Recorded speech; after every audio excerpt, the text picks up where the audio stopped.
Boa tarde a todos. Estamos aqui com muita alegria no nosso coração, mais uma vez, pedindo a Jesus que nos abençoe, envolva nossos corações, abra nossos pensamentos, para que possamos absorver as palavras, as frases que serão ditas, trazidas pelo nosso palestrante da tarde de hoje, César Queiroz, e pedimos a Ti, Jesus, que envolva nosso palestrante e que tenha uma boa palestra. César Queiroz. Graças a Deus. Bom dia, boa tarde, boa noite, né?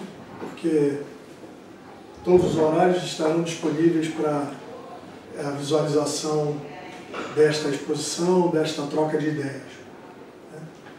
Mais uma vez aqui estamos e esperamos que os bons espíritos nos envolvam, nos protejam, nos intuam e que possamos assim cumprir essa tarefa que nos foi dada e pela qual nós temos muita alegria e muita gratidão.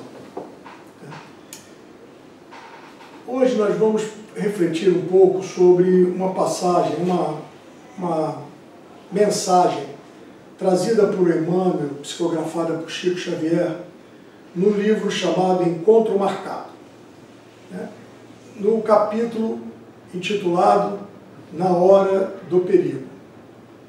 Como é uma reflexão a partir de um texto de Emmanuel, de um livro das obras complementares e não das obras básicas, eu vou ler calmamente a lição, porque assim vocês vão poder contextualizar melhor o nosso raciocínio, as nossas reflexões. Então vamos à mensagem de Emmanuel.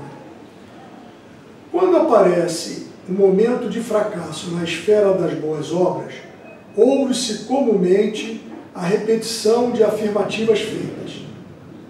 Eu bem disse, avisei muito. Ninguém esperava por essa. Se a responsabilidade estivesse em minhas mãos, isso não sucederia. Foi muita imprevidência. Se eu soubesse antes, agiria de outra forma. Então, Emmanuel aqui já traz uma série, um elenco de desculpas que a gente se dá quando a gente fracassa, ou cai, ou escorrega numa determinada obra, na esfera das boas obras, como ele diz. E aí ele completa.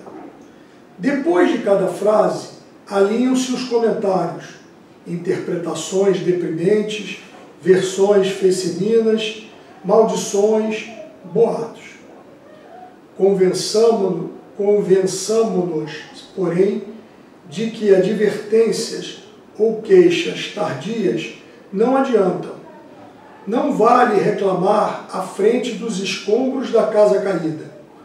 Urge verificar a extensão do desastre e socorrer as vítimas, suar na remoção dos destroços e rearticular possibilidades. Estabelecer a calma e selecionar o que se faça útil. Nas crises das boas obras, é preciso atender igualmente a isso, aprender a recomeçar vezes e vezes, sofrer e seguir adiante, contar com dificuldade, censura, impedimento e solidão. Em se tratando de ti mesmo, não percas tempo, chorando ou lastimando, quando é justamente a hora de agir.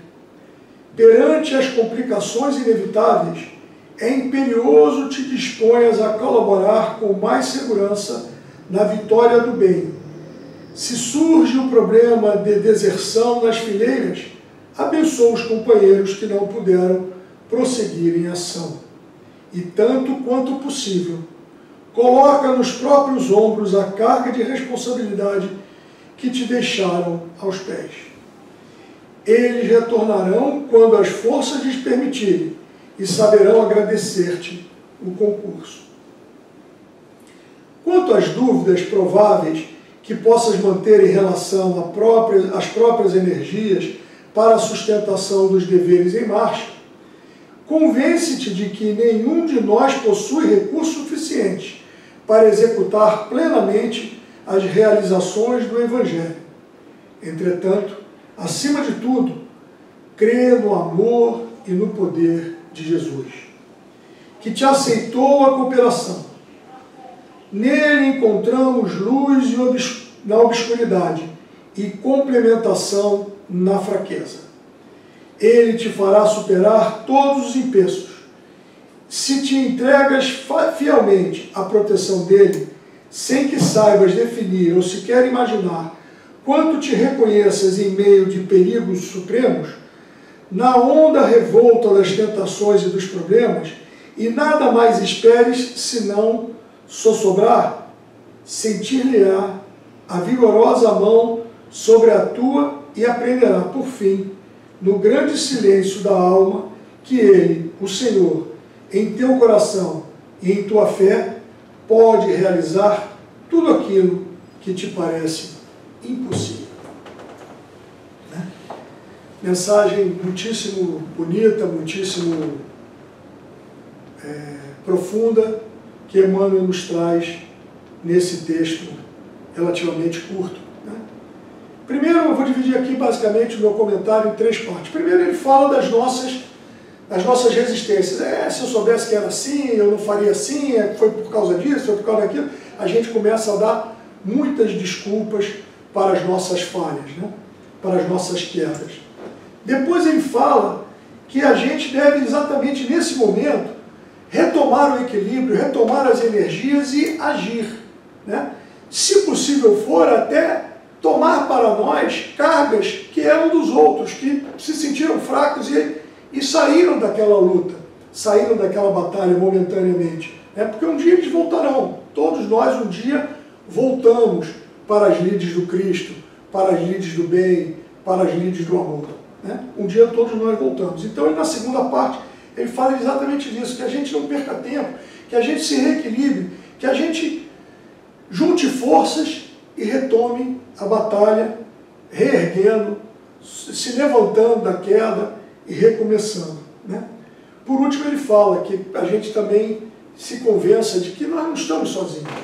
Estamos sempre bem acompanhados, acompanhados do Cristo, acompanhados dos enviados de amor e de bondade, acompanhados dos bons espíritos.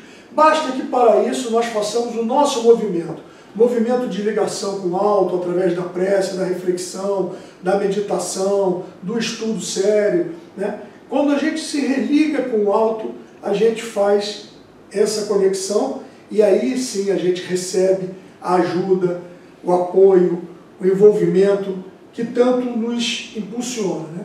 Porque a gente tem que reconhecer que com Ele, o Senhor, em nossos corações e com a nossa fé, podemos realizar tudo aquilo que nos parece impossível. Né? Nessa lição, Emmanuel, então, dividindo assim, como eu falei rapidamente, em três partes, né? Nos dá uma lição muitíssimo importante de o que nós podemos e devemos fazer quando nos deparamos com fracassos. Que são fracassos, às vezes, refletidos no material. Mas, de uma maneira geral, ele está falando de fracassos na obra do bem.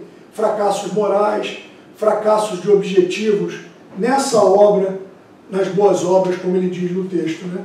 Porque, muitas vezes,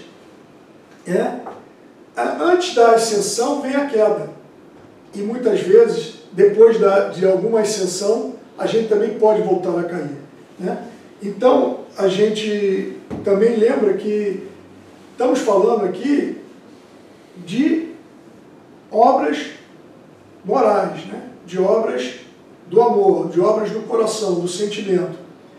Muitas vezes, algumas pessoas são muito bem-sucedidas em determinadas situações, mas isso não está levando-as ao alto, está levando, ao contrário, elas estão se comprometendo, porque às vezes para chegar a sucessos materiais, elas se comprometem com questões morais muitíssimo profundas, né? Com situações muitíssimo dificultosas para o futuro próximo, né? Então nós temos que entender primeiro que ele está falando dessas questões, né? Questões que são da nossa evolução moral, questões que dizem respeito aos nossos trabalhos no bem, no amor, na fraternidade, junto à família, junto à comunidade, junto a amigos, né? Junto até mesmo a desconhecidos, mas que sejam trabalhos no bem, né? Porque a questão moral, às vezes, guarda razão direta, às vezes guarda razão completamente inversa, né? Como já falamos. E aí, estudando para conversar com vocês, peguei aqui um pedaço do Livro dos Espíritos, na segunda parte, no capítulo 9, que é a intervenção dos espíritos no mundo corporal, né? A afeição dos espíritos por certa pessoa, no comentário de Kardec. Comentário muito interessante, porque ele começa dizendo assim: sabendo ser transitória a vida corporal e que as tribulações que lhes são inerentes constituem meios de alcançarmos melhor estado, os espíritos mais se afligem pelos nossos males devidos a causas de ordem moral do que pelos nossos sofrimentos físicos, todos passageiros, né? Isso vai no comentário de Kardec, nessa parte que eu falei, do capítulo 9, da segunda parte, e é exatamente isso. Quer dizer, os espíritos, quando vão nos ajudar, quando a gente fala que, na terceira parte da mensagem de Emmanuel, que ele fala que a gente tem que acreditar na presença do Cristo, dos seus enviados de amor e de bondade, do envolvimento todo, né? A gente tem que perceber isso sob o aspecto moral, sob o aspecto do desenvolvimento dos nossos sentimentos, do amadurecimento das nossas escolhas morais, né? E não sob o aspecto financeiro, sob o aspecto material. Às vezes, e muitas vezes, como ele diz aqui, esses sofrimentos físicos são passageiros. Esses sofrimentos materiais, eles são passageiros, né? O que mais preocupa aos bons espíritos que nos cercam são os sofrimentos morais, porque esse determinam o afastamento da lei de Deus, né? Nós estamos exatamente aqui e agora, nesse patamar evolutivo que já temos, que já somos a melhor versão de nós mesmos, né? Portanto, nós já temos conquistas feitas, né? No entanto, nós ainda temos dificuldades na nossa caminhada. E ainda estamos passando provas devido a coisas que fizemos no passado recente ou no passado mais remoto, né?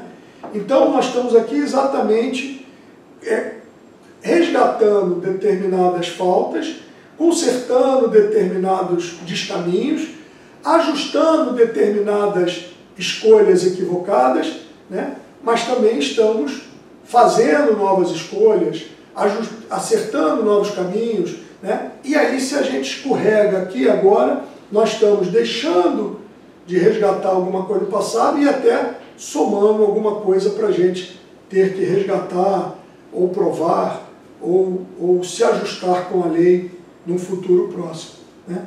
Todas essas questões, elas fazem exatamente o arcabouço da nossa encarnação. Todos nós, de um modo ou de outro, estamos aqui para caminhar para frente nesse aspecto do desenvolvimento moral, mas sempre tentando acertar passos com questões do passado, né? Mas se a gente fizer isso, vamos dizer assim, como sempre achando que nós é que vamos resolver essas questões e que vamos resolver exatamente como nós as deixamos no passado, nós não teríamos força suficiente para isso, né? Por isso é que Deus, na sua infinita misericórdia, amor profundo, incondicional por nós todos, né, é que nas suas leis, que são inflexíveis, porque elas são imutáveis, né, ou melhor, elas são imutáveis, mas até são flexíveis, são flexibilizadas pelo amor, pela misericórdia, pela indulgência, né, pela benevolência. Então, numa dessas questões, Deus, através de Jesus e de seus enviados, coloca para nós a teoria ou a doutrina dos anjos guardiães, né? E é uma passagem muito bonita também, nesse mesmo capítulo 9, na segunda parte do Livro dos Espíritos, na questão 495, onde ele escreve toda uma doutrina dos anjos guardiões.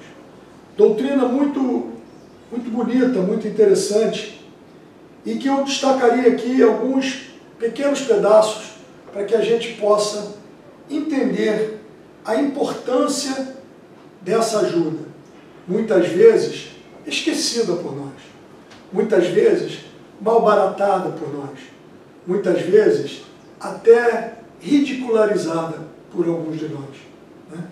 Mas que a gente possa tomar consciência, possa tomar, se assenhorar dessa presença desses espíritos amigos em torno de nós, porque é com a ajuda deles é que a gente vai conseguir vencer esses empeços, essas dificuldades que aparecem para a nossa caminhada, e assim a gente vai conseguir caminhar melhor, né? Algumas coisas ao longo da doutrina dos espíritos a gente aprende como sendo ferramentas importantes para o uso, né? A prece é uma questão fundamental. A existência e a presença sentida e confirmada desses anjos guardiões é que pode também, através da prece, nos ligar a eles, e aí eles sim poderão nos ajudar mais e melhor, né? E aí nessa questão 495, ele destaca assim, é uma questão que foi respondida por dois espíritos, São Luís e Santo Agostinho, né? Os dois combinaram a resposta ali e fizeram a melhor resposta. Pelo quilate dos espíritos, a gente vê que são orientações bastante importantes para nós seguirmos. Mas vou destacar então, como disse aqui, algumas passagens pequenas dessa parte. Que essa doutrina dos anjos guardiões é uma doutrina que, pelo seu encanto e doçura, deverá converter os mais incrédulos.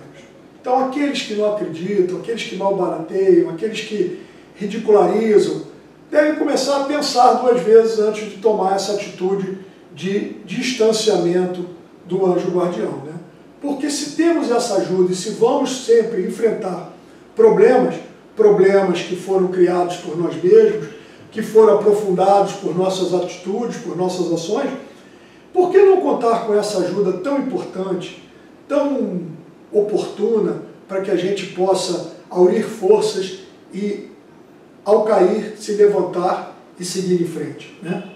Ele fala assim também mais adiante: foi Deus quem aí os colocou, e aí, permanecendo por amor de Deus, desempenham bela, porém penosa missão. Sim, onde quer que estejais, estarão convosco. Ah, se conhecesses bem essa verdade, quanto vos ajudaria nos momentos de crise, quanto vos livraria dos maus espíritos, né?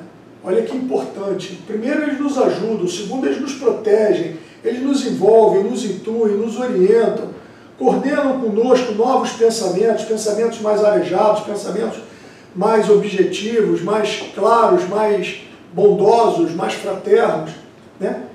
Veja a importância dessa teoria, dessa doutrina dos anjos guardiões, né?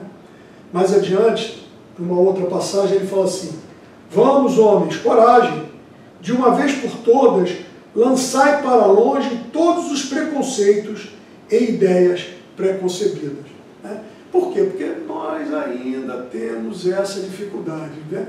Às vezes, eu já vi muitas pessoas comentarem, inclusive: ah, você fica aí, sua prece é ficar conversando com o seu anjo guardião, parece maluco falando sozinho.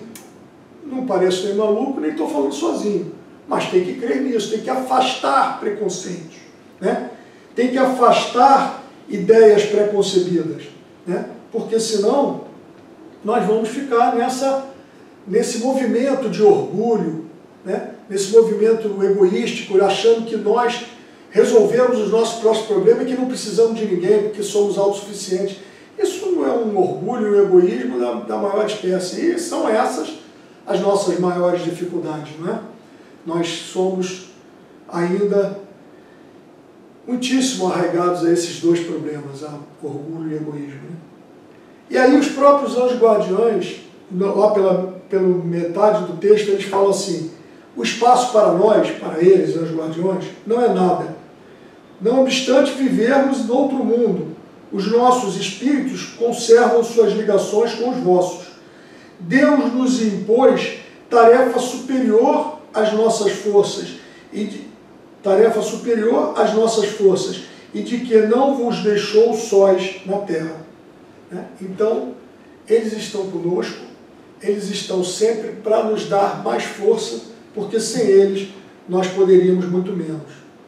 E por último ele diz assim: homens doutos, instruí os vossos semelhantes, homens de talento, educai os vossos irmãos. Exatamente, nós precisamos nos educar, né? Nos conscientizar dessa existência. E aí, dentro da medida do possível, que é talvez o que a gente hoje aqui esteja fazendo mutuamente uns com os outros, através dessa conversa, dessa exposição, é exatamente nos conscientizarmos da existência, da permanência, da proximidade desses anjos guardiões, para que a gente possa ir se assenhorando das nossas dificuldades e ir combatendo e consertando a nossa jornada através das nossas escolhas, através desse amadurecimento moral. Porque nós, como eu disse anteriormente, o arcabouço da nossa encarnação é exatamente essa. É amadurecer ao mesmo tempo que tentar não cometer novos equívocos, ao mesmo tempo que é tentar resgatar equívocos do passado. Portanto, nós temos uma encarnação que é de resolver problemas, é de resolver situações, é de resolver questões, né? E aí as pessoas dizem: mas eu queria ser feliz. Todos nós queremos ser felizes, né? Só que a felicidade real, a felicidade definitiva, ainda está lá na frente, porque ela está em concordância com a nossa evolução moral. Quanto mais evoluídos moralmente, mais felizes relativamente poderemos ser, até que, quando sejamos espíritos puros, sejamos completamente felizes, né? Mas, por hora, a nossa felicidade é relativa, né? Portanto, nós podemos enfrentar os nossos problemas, podemos enfrentar as nossas questões, usando de todo esse conjunto de ferramentas, de possibilidades que a amorosidade de Deus, que a bondade de Deus colocou em nosso caminho, como já falamos, da prece, do anjo guardião, dos amigos espirituais, de tudo isso, para que possamos, dessa maneira, construir um momento de felicidade relativa. Ainda que estejamos enfrentando problemas, vamos enfrentar com gratidão, com alegria, com compreensão das leis divinas, né? Por isso é que ele fala que gozar da felicidade na Terra vai depender de como que a gente encara as nossas provas e as nossas situações, né? Porque somos sempre o obreiro da nossa própria infelicidade ou felicidade. Depende de nós sempre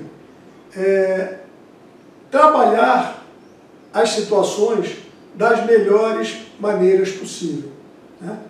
Porque se nós encararmos um problema com desânimo, com revolta, com tristeza, com desesperança, o problema vai aumentar, né?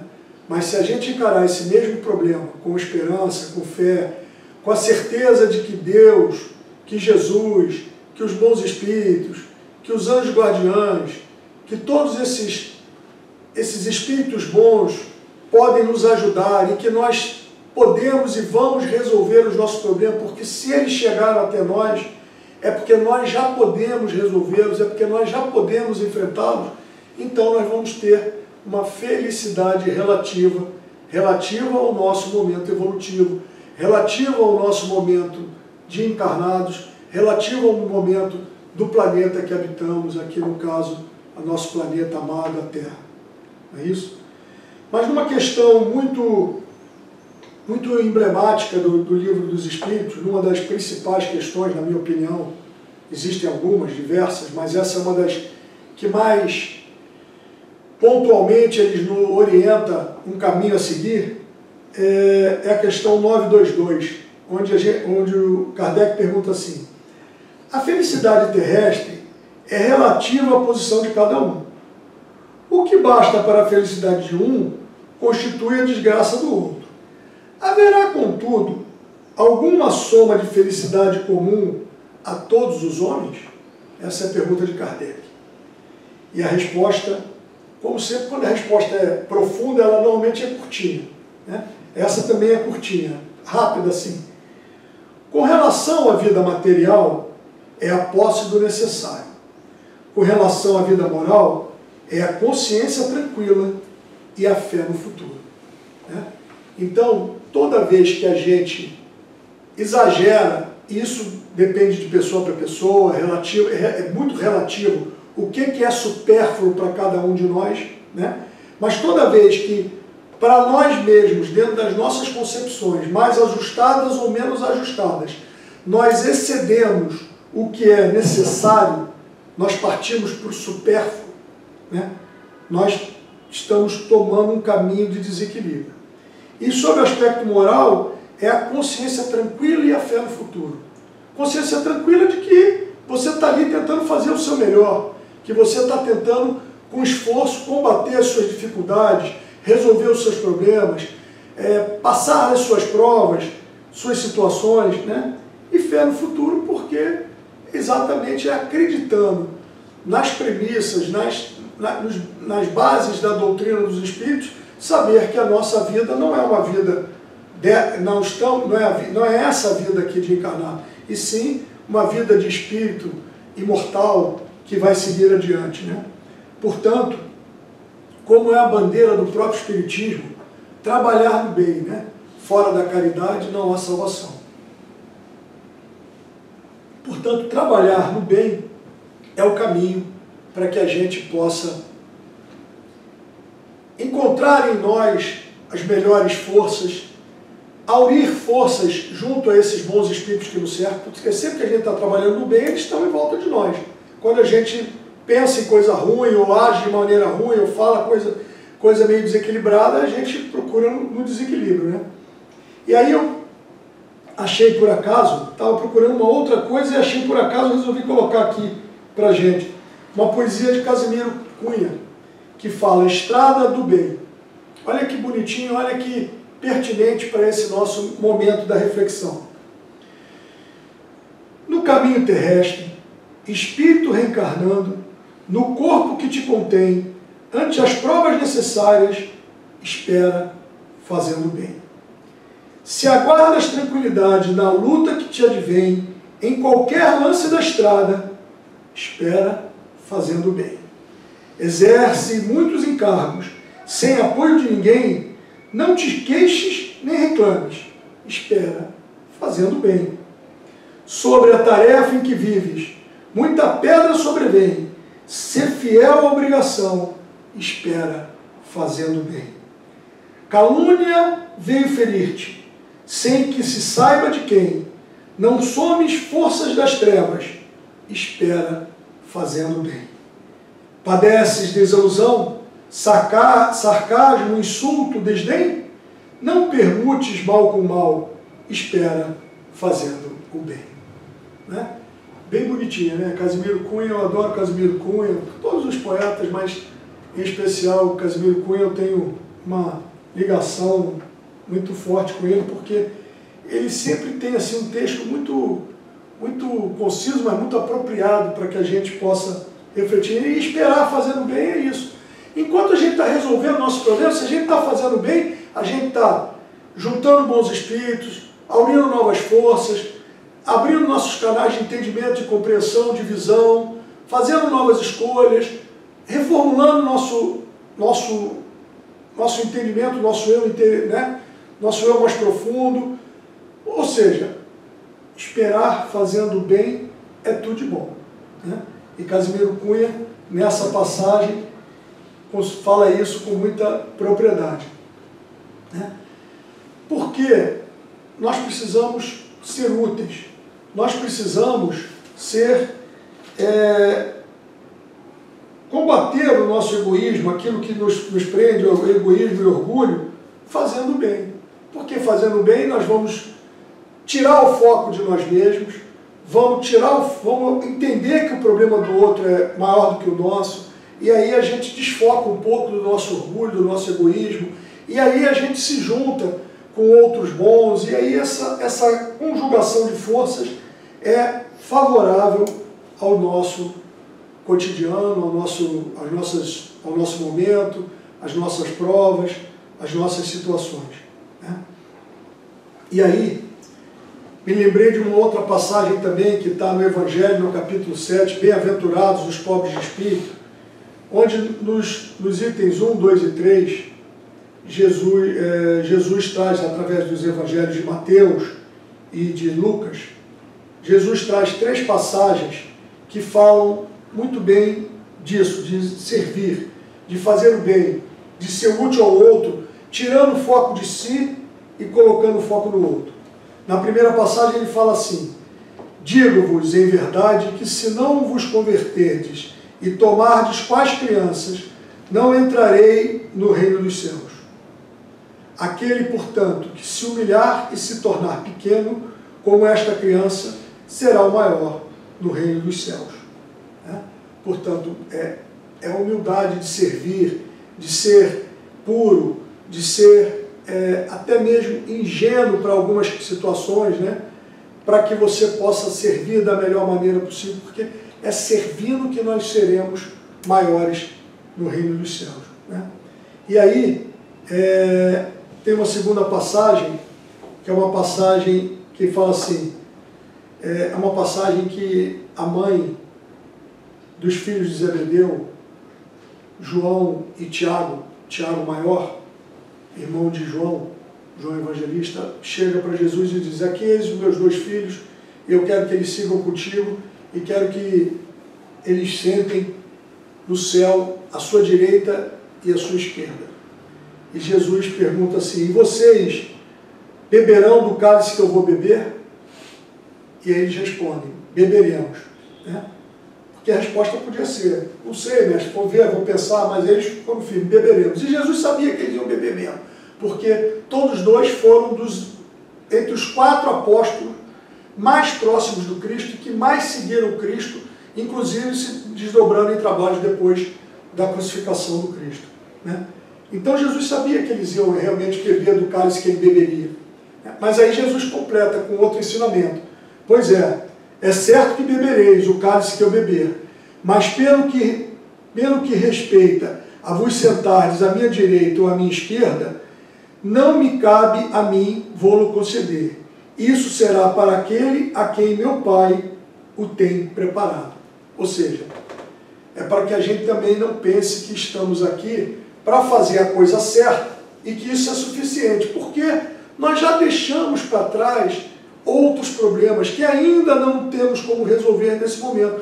Então, por mais que essa seja, e tomara que seja, e fazemos força para que seja, uma encarnação vitoriosa, de sucesso, no combate às nossas vicissitudes, no combate às nossas dificuldades, no amadurecimento de nossas escolhas, mesmo assim, pode ser que a gente ainda não tenha alcançado o patamar de sentar à direita ou à esquerda de Jesus, nosso irmão maior, né? porque isso diz respeito àqueles que Deus Pai, que tudo sabe, tudo pode, tudo vê, ter preparado para nós, né?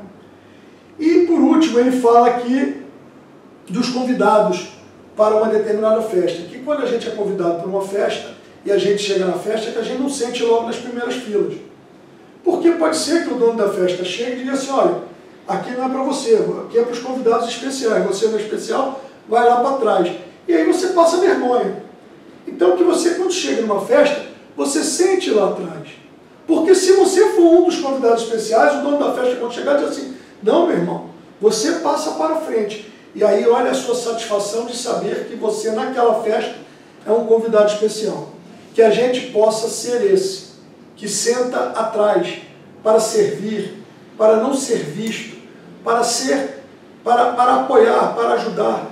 E no momento certo, o dono da festa, Deus nosso Pai, vai nos trazer para as filas da frente, né? Todo esse conhecimento quer nos dizer que nós não devemos desanimar. Crer nesse Deus de amor, de bondade, de justiça, de misericórdia, né? Conhecer as nossas falhas, conhecer as nossas questões, né?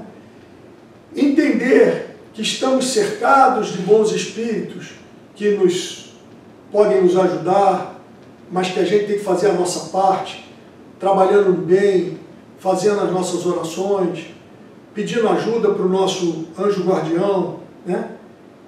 Que a felicidade que a gente pode ter aqui agora, apesar de relativa, ela já é possível, porque vai depender de como nós encaramos as nossas dificuldades, né? E saber que é servindo, servindo e servindo, se rebaixando para cada vez mais servir, é que a gente pode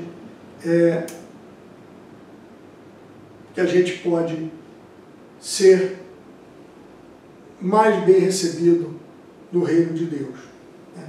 Que não existem penas eternas, que as nossas dificuldades são passageiras, porque nós vamos segundo a lei de Deus, porque Deus não elogia nem pune, não privilegia nem escanteia, né? As leis são rígidas, são firmes, e a gente é que se ajusta com ela. Quando nos afastamos, temos que sofrer para nos aproximar.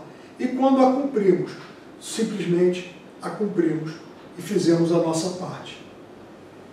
E para isso tudo, e com isso tudo, eu gostaria de fechar esse raciocínio dizendo para vocês que, no meu entendimento, com a minha alegria e gratidão neste momento, reconheço a importância da doutrina dos Espíritos para eu poder compreender tudo isso, para eu poder entender todo esse mecanismo e todas essas ferramentas, para poder usá-las a favor de mim, daqueles que estão no meu entorno, daqueles com os quais eu posso ser útil, trabalhar no bem, trabalhar na fraternidade, trabalhar no amor.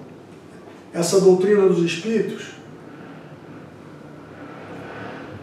abençoada doutrina que já abraçamos, mas é claro que outros que não abraçaram também podem ter até muito mais sucesso, mas para mim, como disse, doutrina abençoada que tanto esclarece.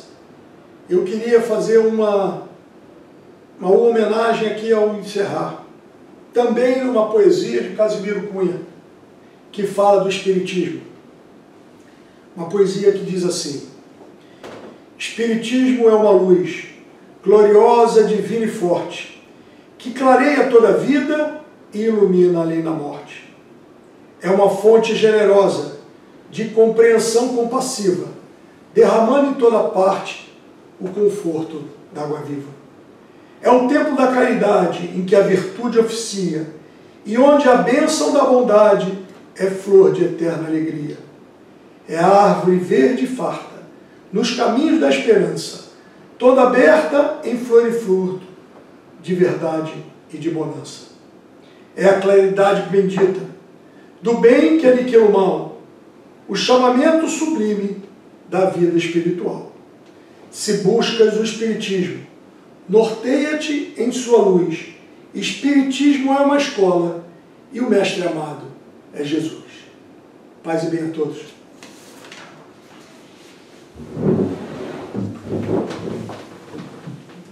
Obrigado, César, pelas tuas palavras, pelos teus esclarecimentos. Assim, encerramos com a prece, elevando o nosso pensamento ao alto. Jesus, Mestre amado, temos ao nosso alcance o Evangelho que nos trouxeste, a doutrina espírita